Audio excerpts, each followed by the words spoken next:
عليكم خوتي خواتاتي، كي دايرين بخير؟ لاباس عليكم؟ نتمنى تكونوا بخير ان شاء الله يا ربي. مرحبا بكم في فيديو جديد. المهم في هذا الفيديو كما شفتوا في العنوان خاص بوصفات اللي كتساعد في الالتهاب ديال المعده، حيت بزاف الناس كيجي يتعالجوا يعني كيمشي يشرب الدواء وكيدير التحليله وكيلقى بان يعني جرثومه ما بقاتش، ومع ذلك يبقى يحس باعراض. دوك الاعراض راه معروفين يعني بالالتهابات ديال المعده، هذوك الالتهابات اللي كتخليهم لينا جرثومه المعده. وبزاف الناس بقاو يعني كنلقى اسئله بزاف على هاد يعني الطريقه كيفاش نعالجوهم.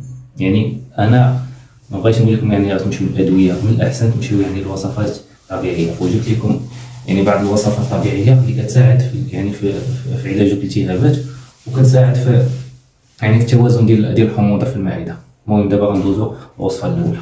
اول وصفه غتكون ديال النافع وما ادراك ما النافع، ما كاينش احسن منه يعني، وزوين ما حار ما والو. بالنسبه يعني الا بغا يدير واحد يعني وصفه تا هو راه مزيان. المهم الطريقه ديال الاستعمال ديالو هو كنشدو النافع كنطحنوه مزيان حتى كيولي يعني غبره، وكنشدو الماء كنسخنوه مزيان حتى كيولي كيغلي، وكنزيدو عليه واحد المعلقه مطحونه ديال النافع مع الماء ديال الماء اللي كيغلي، وكنغطيو داك يعني داك الكاسرونه ولا داك المقله اللي غادي دير فيها يعني داك الماء بالنافع، ونخليه واحد المده ديال 5 دقائق حتى 10 دقائق، خليه يغلي مزيان. وديك الساعه كنهزو، اما كنصفيوه يعني كنحيدو داك الحبوب ديالو، ولا يعني كنحيدو داك التفتيت اللي غادي يبقى ديالو، ولا كنخليوه يعني ماشي مشكل الا كان مطحون مزيان، مكاينش علاش تصفيه اصلا. كتخوي فشي كاس تخليه حتى يدفى شويه وكتبدا تشربوه. يعني هذا راه شيء طبيعي كيتسمى. وكنبداو نشربوه 2 مرات في النهار، يعني ديما قبل اي وجبه، خصوصا في الصباح. يعني الانسان من الله كيفيق يصاوب واحد الكويس ويبقى يشرب فيه بحال كيشرب في اتاي، ماشي هذاك الشريب ديال دقه وحده، يبقى يشرب شويه بشويه، كل مره يشرب واحد جغيمه حتى يكمل داك الكويس. وفي الليل كذلك، يعني قبل ما يتعشى يشرب واحد الكويس ويبقى يشرب فيه بشويه بشويه حتى يكملو. يعني النافع زوين بزاف، خصوصا يعني الالتهابات ديال المعده. يعني هو مضاد لالتهابات المعده وتيهدئ المعده، يعني كتكالما ديك المعده اللي كان شي اعراض ولا شي حاجه كيبداو يعني كيتكالماو. يقدروا يعني ماشي ضروري غير الناس اللي تعالجوا من جرثومه بقاو فيهم التهابات هما اللي يشربوا هاد العصير، حتى بالنسبه للناس اللي يعني باقا فيهم جرثومه ويعني باقيين في فتره علاج يقدروا يعاونوا بهذا المسحوق. يعني ماشي مشكل، هاد الوصفه راه زوينه وطبيعيه، ما عندها حتى شي تاثير جانبي، وكيساعد في نفس الوقت في تخفيف الاعراض يعني اللي كتكون مع جرثومه المعده. الانسان اللي باقا فيه جرثومه المعده، هذوك الاعراض اللي كانوا فيه كثار، ملي كتشرب داك النافع يعني كيعاونك على يعني كيخفف شويه من دوك الاعراض. هذا بالنسبه للنافع. دابا غندوزو للوصفه الثانيه. الوصفه الثانيه هو الزعتر حتى هو مضاد للبكتيريا، مضاد للالتهابات. يعني فيك شي التهابات فيك البكتيريا كيعاون بزاف، هو مضاد لهادشي، كيساعد في يعني في علاج الالتهابات وكيحارب البكتيريا، وكيساعد حتى هو في التهدئه ديال المعده، يعني كيكالميها وكيقلل من الاعراض ديال جرثومه المعده. حتى هو زوين، وطريقه ديال الاستعمال تقريبا حتى هو بحال الطريقه ديال يعني ديال النافع اللي وريتكم.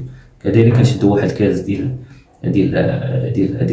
الماء، كنديرو يعني واحد المعلقه ولا 2 معالق ديال الزعتر، يكون يعني مسحوق يعني غبره، يكون مطحون، وكتخليه تحطو في واحد المقيله، واحد الكسرونه بحال هكاك فيها داك الماء، وكتخليه لمده 5 دقائق حتى 10 دقائق. من الاحسن تخليه حتى 10 دقائق يبقى يغلي مزيان، ومن بعد راه يعني كتصفى. وكذلك حتى هو غير هوايه يعني يعني بالنسبه للنافع غير 2 مرات في النهار. اما يعني الزعتر كتشربو حتى 3 مرات في النهار، يعني مره في الصباح، في وسط النهار، وفي الليل، يعني 3 ديال المرات. وزوين يعني بالنسبه يعني الشريب خاصو يتشرب حتى هو بحال الطريقه ديال الاتاي، ماشي يتشرب يعني غير يتشرب دقه واحده وصافي، خاصو يتشرب شويه بشويه. ندوزو للوصفه الثالثه. بالنسبه للوصفه الثالثه هي الالوفيرا. ما كاينش اللي ما كيعرفهاش، راه طبيعي يعني خاصها تكون طبيعيه، ما تكونش شي حاجه اللي مصنعه، واخد شي حاجه طبيعيه. كناخذوا واحد المعلقه كبيره وكنشدوا واحد الكاس ديال الماء، نص كاس ديال الماء، وكنديروه في مونينيكس ولا سميتو، كنطحنوه كيطحن مزيان وكيبدا يتشرب على الريق في الصباح. يعني قبل ما تاكل اي حاجه من يلاه تفيق غادي تشربه هو الاول على الريق. هادشي يعني تقريبا راه هي نفس الخصائص اللي فيها كاين في الزعتر وكاينه حتى في النافع. حتى هي مضاده للالتهابات ومهدئه للمعده، وفي نفس الوقت كتهدئ الاعراض اللي تكون ناجمه من جرثومه المعده. واضافه على هادشي كامل كتحسن الهضم، يعني كتساعد في الهضم. يعني هي زايده عليهم في هذه القضيه ديال انها كتحسن في الهضم. هادو بالنسبه ثلاثه وصفات اللي جبت لكم طبيعيين اللي زوينين.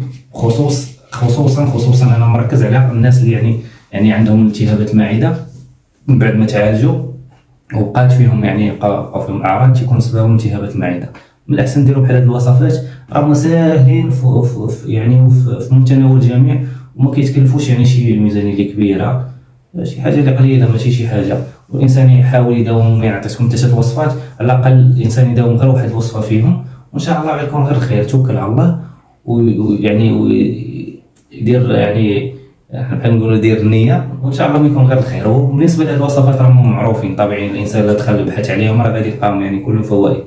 ما عندوش شي حاجه اللي غادي تخرج ليه اعراض جانبيه بحال دابا الدواء ديال بيلار كيبقاو يهضروا عليه بزاف تيقول هكا كيديروا كيفعل. اما بالنسبه لهادشي راه غير طبيعي، ما عنده حتى شي اعراض. المهم هادشي اللي كاين في هاد الفيديو، نتسناو حتى الفيديو الجاي ان شاء الله. السلام عليكم.